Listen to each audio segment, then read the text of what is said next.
Doing well. Good, Doing good, well. good. That's good to hear. First and foremost, will you introduce yourself to the listening audience? My name is Antonio Amphy. On YouTube, I go by Unapologetically Black, 42.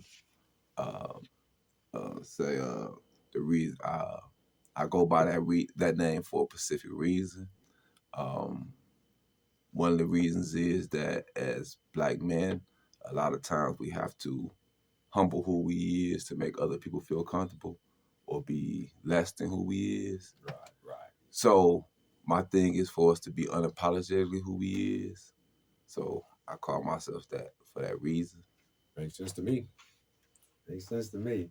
Okay, well, tell them a little more about your background and why you feel the need to launch this podcast specifically. I think the reason why I feel the need to launch this podcast is because of my background. I feel like I am the real authentic African American story in the inner city, right? How so? My father was murdered when I was 8, which is a common concept, a situation created in our community, right? Right. Uh, I was labeled as dyslexic when I was in the first grade, first or second grade, right? There was no specialties done or nothing done to specifically deal uh, with that learning, what they considered a learning disability, Right. which just was a difference in learning.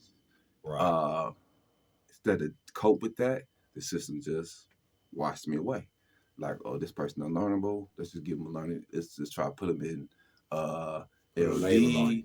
If he don't want to go in, if their parents don't let him go in LD, then we let him just suffer with what he going through, and we make no accommodations. You know, Right. And that so happens more often than not in our educational system.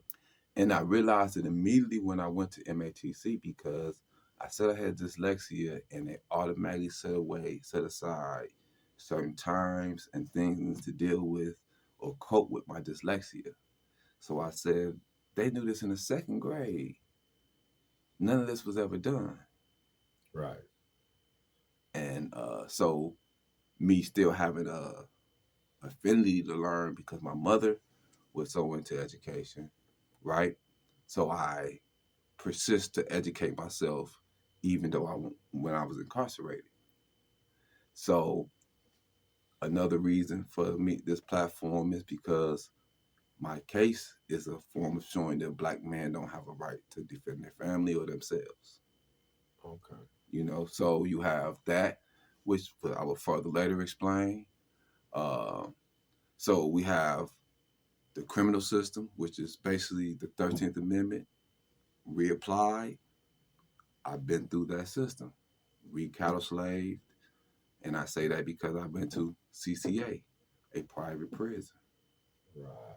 So all everything that America has thrown at us as black people, I've have to suffer and go through. And I had to learn from those experiences. Okay. All right. That's an amazing story. That is an amazing story. A lot of people don't know, and very few people hear about the changes, the mental struggles, and the emotional struggles, and the educational struggles that a lot of us go through. Because a lot of times we've been made to feel ashamed to talk about them. Whereas you not only have embraced them, but you've grown from them, and that is an amazing thing in and of itself.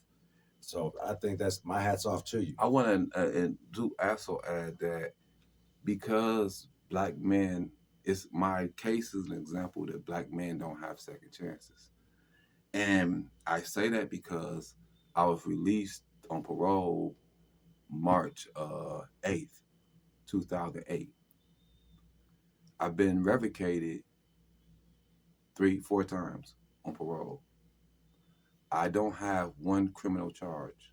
I don't have a criminal arrest Yet you've been revocated and multiple times reincarcerated. and reincarcerated, which actually hindered the growth of the business that the people are going to be made aware of that you It has had started right after you were released from being incarcerated. not only hindered, it has actually caused the loss of various businesses.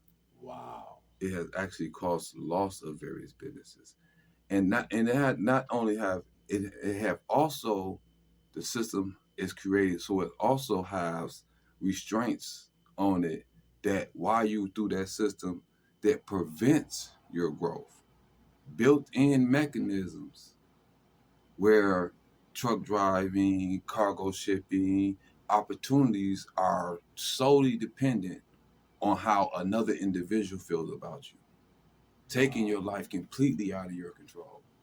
Wow. And they have a system that continuously allows them to extend this, right? Regardless of whether any activity you done causes any harm to the community. Wow. Amazing. I'm certain that people is going to very enjoy very much hearing more about your story and the importance of why your story is an echo of so many like stories, and I think it's very important that people get a chance to be you, the man, the individual, the brother who's gone through these struggles, and despite all the obstacles thrown at you, still surmounted them, still overcame them, still never backed down, never gave up.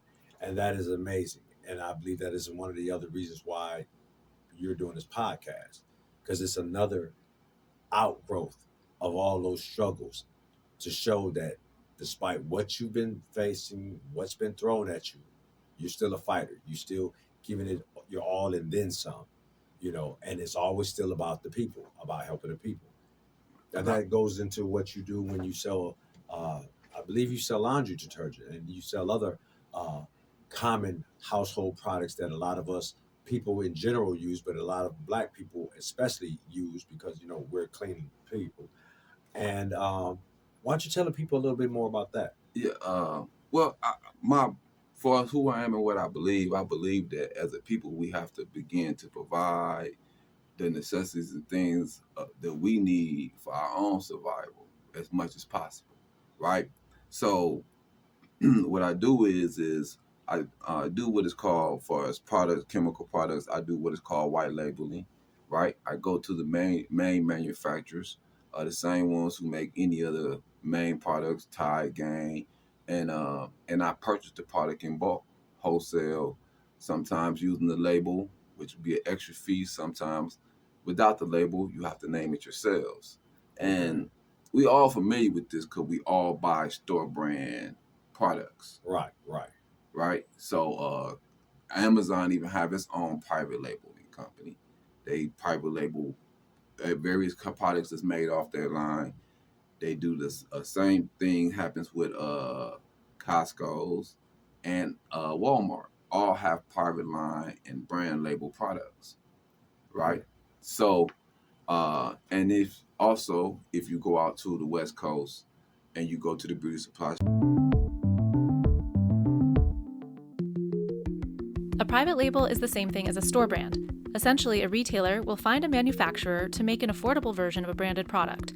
The retailer has its own branding put on the blank white label, then sells it for an average of 25 to 40% less than the national brand name product, and sometimes way cheaper. The history of private label in the US, anyway, is very much a perception of low price and, at best, acceptable quality. Retailers eager to break from that perception develop lines with a particular focus, like Safeway's O Organics or Kroger's Comforts Baby line. Others put most of their products under store brands like Walmart's Great Value, Equate, and Sam's Choice, or Costco's Kirkland Signature. In other cases, store names double as brand names, like CVS and Trader Joe's. For Amazon, there's likely a reason some of its 100+ Got everybody knowing about the geeking. I'm just smoking weed, focus on completing every goal I set for me. I'm close to reaching, never compromise your morals or beliefs. Mind of a boss, heart of a G. Fuck how they come play the cards to the T. Playing your song got a march to the beat. Life is what you make your eyes on the street. Never put your heart in and free. Never put a dollar on your pride. I've been going hard every time. I done put my heart in every rhyme. I was sitting patient on the side. I remember waiting on my time. Sat back and created a lane I could ride.